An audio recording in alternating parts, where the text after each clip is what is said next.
All right, everybody out there in Woodland Reboot Country, I've got a new project idea. So what I'm going to do is build a new workbench.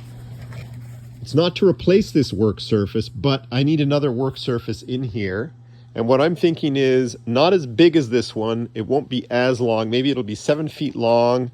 And how wide is this one? This is nearly 41 inches wide. Maybe I'll make it 36 inches. 41's a bit wide. And what I'm going to do is, for the top and a lot of the support structures, I'm going to dig into this pile of oak. So when I say this pile, I mean mainly the pile from here, this one right here, not this longer one here. And over here underneath the boat, I have several pieces of ash drying. And that one looks like it's 4x4. That one looks like it's 5x5. So I think I'm going to use probably the 4x4 for the 4 legs for this new work table. And the idea is it'll be on casters, just like this one, heavy duty casters, just like this. See down here? Those are 3-inch. And I'll keep it mainly in this area over here. I'll probably move the radial arm saw a bit to the left and keep this over here. And it'll be about 7 feet long. So I think I'm going to get started on that. First step in this project is going to be to round up the wood that I'd like to use for the frame. So the ash, obviously underneath the boat, is easy to find. Those pieces are easy to find. And the hard part is that if you can see that blue tarp in the snow out there, that's a pile of oak that is from that pile down there, but I stored it outside. Don't ask me why. I'm ruining the fact that I stored it out there right now, I gotta tell you. I'm gonna go out there, root around in a few minutes and see what I've got out there and if I have any pieces I can use for the top. Now, this top, for example, that's 2 inches. This is about 1.5 inches. So most of the pieces in here are about 1.5 inches thick. So I think I'm going to have a work surface that is roughly 1.5 inches thick. It's going to be a really nice table. That's a project I'm going to get started with today, and it'll probably take me a few weeks to get that done. Anyways, here we go. You can see I was messing about out there, but it's not an easy thing when you live in a snow zone, snow culture. Just putting things outside for the season, my goodness, you know, that's under a foot of snow out there. So a little bit of an effort to dig it out and get those pieces inside. They're dry, they're just cold right now and sitting on the floor here in the shop. They'll warm up nicely. So when I did, this is all oak except for the 4x4 there, which is ash. It's definitely workable. Run it through the planer. What I think I'll do is run one through the planer today, the thickness planer, clean up both sides so you can see how nice this wood is, but a little bit dirty. This is the same vintage as the wood that I'm using to make that tabletop, same tree. That'll clean up nicely. This is, I think it's a roughly 1.5 inches. And I think some of those other pieces in the pile back there are close to 2 inches. So I'm going to have to decide which ones I'm going to want to use for the top and which ones I'll use for other structural pieces. So anyways, that's a very good pile of wood. I'll put it to good use.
These are coming along nicely. It's oak, super solid wood, of course. And again, it's about 1.25 inches now that it's planed. You can see the sides have not been edged.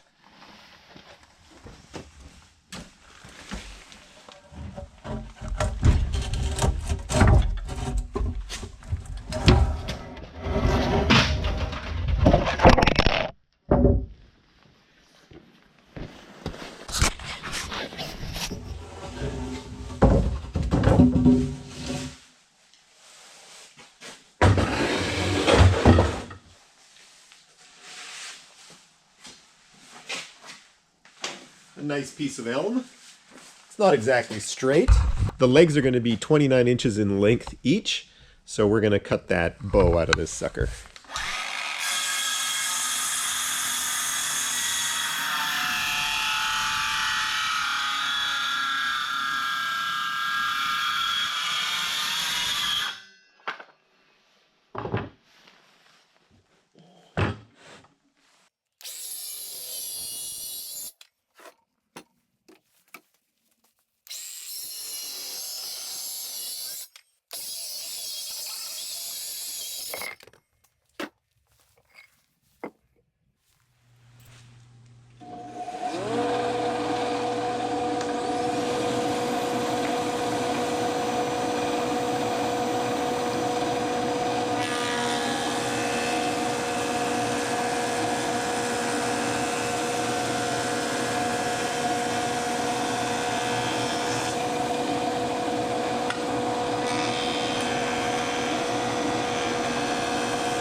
There's the oak I want to work with. Where's my measuring tape?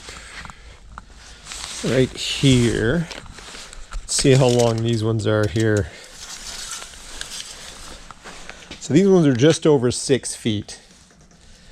And these ones over here are probably closer to 7 feet.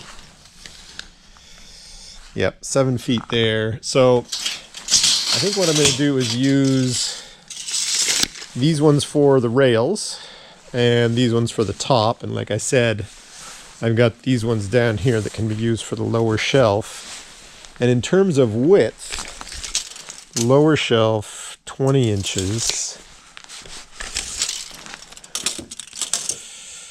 21, and then when I plane these up back to 20, I'd like to be closer to 24 inches wide. This current table is quite large. It's nearly 41 wide. Let's keep thinking about this, but there's some cleanup to do on these boards. These ones, some of them, that one's pretty straight. That one's got a bit of a bow to it. I don't know if you can see that in there. That one, not bad. Big bow in this one. Big bow in these last two. So there's a little bit of work to do with these. Cut them off at 6 feet. They can reduce some of that bow. Anyways, I see it starting to take shape here. Oh, and there are the legs. Those came out really well. Look at how, again, these guys, this is from the back of this property. As you can see, there's a little bit of bark left. I think I'm going to chisel that off. But the point is, you know, what else was I going to do? These actually look pretty nice, but, you know, instead of making a baseball bat out of it, I can use it for legs for a nice chunky hardwood work surface. Let's see if I can do this with. So a moisture reading of 8.1 on this oak. Let's try another point here. 6.2. So I'm going to take that as a win. I've got some oak here I can work with. And if it cracks, well, no big deal.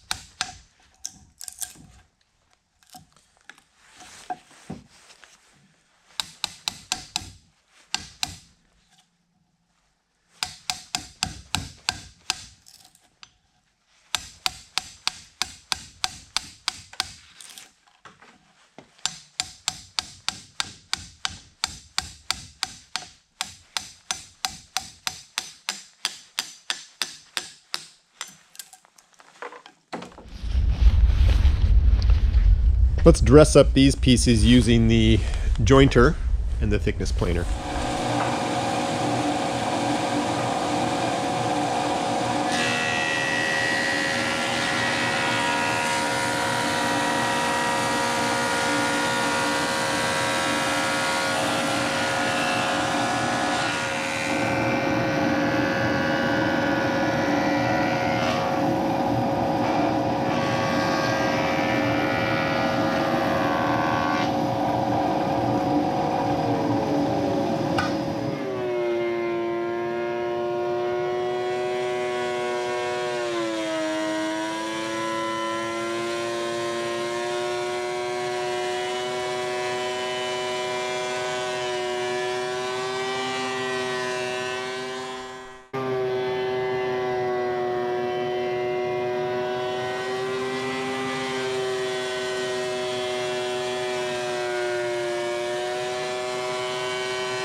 The wood looks fantastic after it comes out of the thickness planer.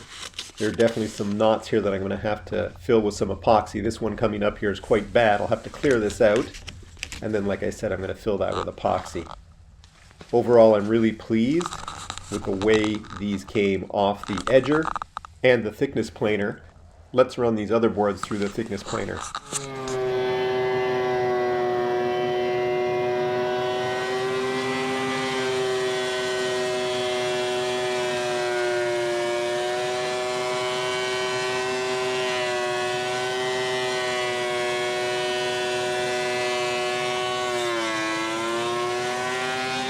I've been busy. It makes quite a mess. I've unloaded that 2 times. Bag full of sawdust over there. Just finished doing these. So these are going to be the rails, top and bottom. And dimensioned up quite nicely. Again, to see the before and after, obviously that's the after, how beautiful that oak turns out. And this is essentially what you start with.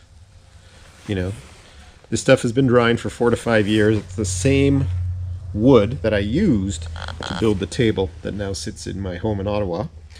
And, you know, it's fantastic wood. You finish it up nicely. Got to have the tools to do it. Let's clean this up and see if I can hog out some of the joints on the legs. So I've taken this piece off of those runners that I just dressed up, those pieces of oak. And what I'm going to do here is mark up. So I'm going to have the runners attach at the top and at the bottom of the legs. What I'm going to do is hog out material here, here, on this face, and on this face, allowing for the legs to attach, not the legs to attach, the rails to attach on each face of the workbench area. So we'll line this up here. We want to take the material inside that line there. And then we want to take the material that's going to be inside this line over here.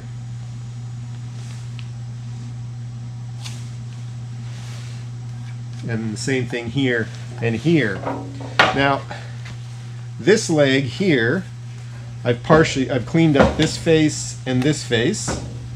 This face partially cleaned up, and this face partially cleaned up. Those faces are going to be inward facing in terms of how the bench sets up.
My joint's going to sit proud here.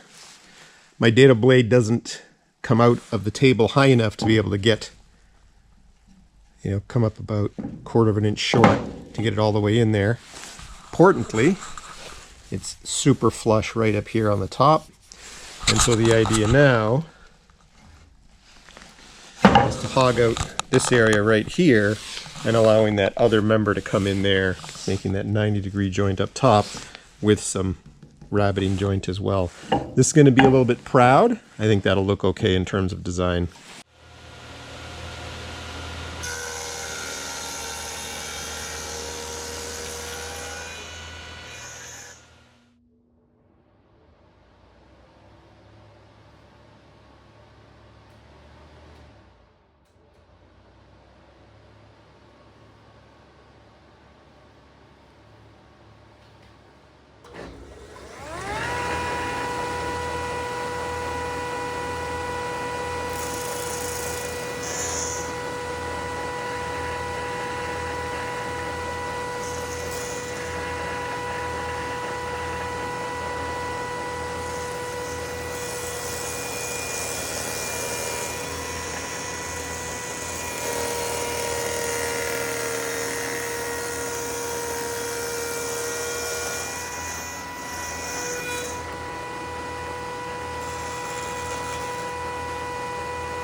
That's a great fit. Nice and snug.